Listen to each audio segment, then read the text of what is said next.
You know, every modern country has this ultimate insurance policy. And no, I'm not talking about money or military power. It's something way more fundamental to our everyday lives: oil. So today we're going to dive into this absolutely critical lifeline and the high-stakes race to keep it secure. I mean, just think about it for a second. What if the world's oil taps just ran dry? Suddenly, there's no fuel for cars, trucks, planes. The power grid starts to sputter. Getting food to the grocery store? Forget about it. It's a total nightmare scenario, right? And that's exactly why nations have to prepare for the worst, with a pretty special kind of emergency fund. All right, so the stakes are obviously super high.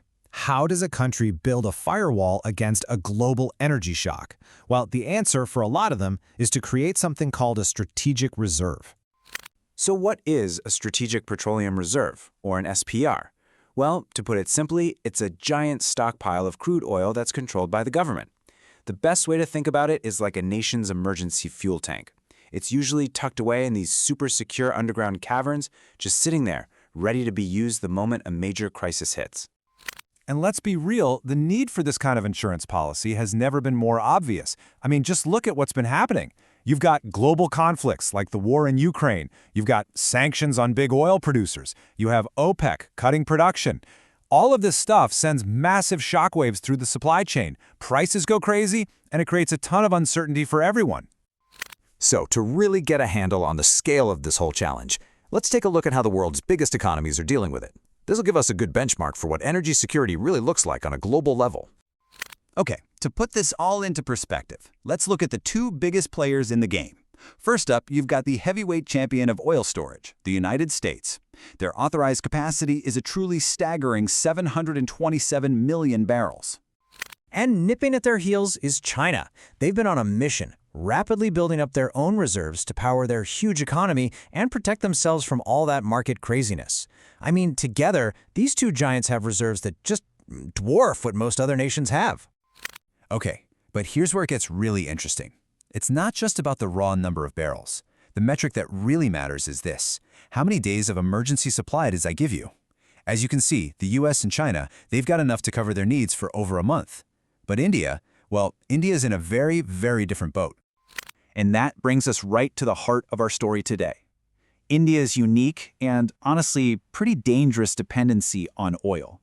So first thing you have to understand is just the sheer scale we're talking about here. India has this massive appetite for energy. As its economy booms and the middle class grows, its thirst for oil just keeps getting bigger and bigger. We're talking about the world's third largest consumer. And this right here, this is the heart of the problem. A whopping 88% of the oil that India uses is imported. 88%. That extreme reliance on foreign oil is the absolute root of its vulnerability to all those global shocks we were just talking about. Okay, so given that huge dependency, what does India's current safety net even look like? How big is that emergency fuel tank we mentioned right now? Right now, India's strategic reserve is spread out across 3 huge underground rock cavern facilities. They're all strategically placed along the coast. You've got Visakhapatnam, Mangalore, and Padur. Add them all up, and you get a total capacity of about 39 million barrels of crude oil. But here's the kicker. What does 39 million barrels actually mean in a real crisis? Well, it translates to about 7 days. 7. Just 1 week of coverage. Now think back to that bar chart we saw a minute ago with the US and China. The urgency of this situation for India becomes crystal clear, doesn't it? But look, India isn't just sitting on its hands. The government totally gets this vulnerability, and they've got a multi-stage plan in the works to really boost their energy security. So let's check out the strategy for expanding the safety net. And the plan is definitely ambitious. So step 1 is where we are now, right? About 7 days worth. Phase 2, the next big goal, is to more than double that capacity to around 85 million barrels. That would get them up to about 15 days of emergency supply. And the long-term vision? To eventually hit a capacity of 132 million barrels. So, the big question is, how are they going to pull off this huge expansion? Well, the answer is pretty clever. They're changing their whole approach. The old way of doing things was, well, slow. It was all funded and managed by the government. The new model is a public-private partnership, a PPP. Basically, they're letting private companies, even foreign ones, come in to help build and manage the storage. The cool part is, these companies can actually trade some of the oil commercially, which makes it a good investment for them.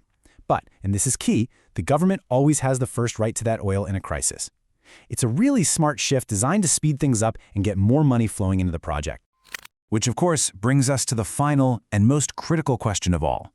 The plan is there, it's in motion, but with India's energy needs just soaring, is it actually enough? And are they doing it fast enough? And for some context on that, the International Energy Agency, the IEA, has a pretty sobering take.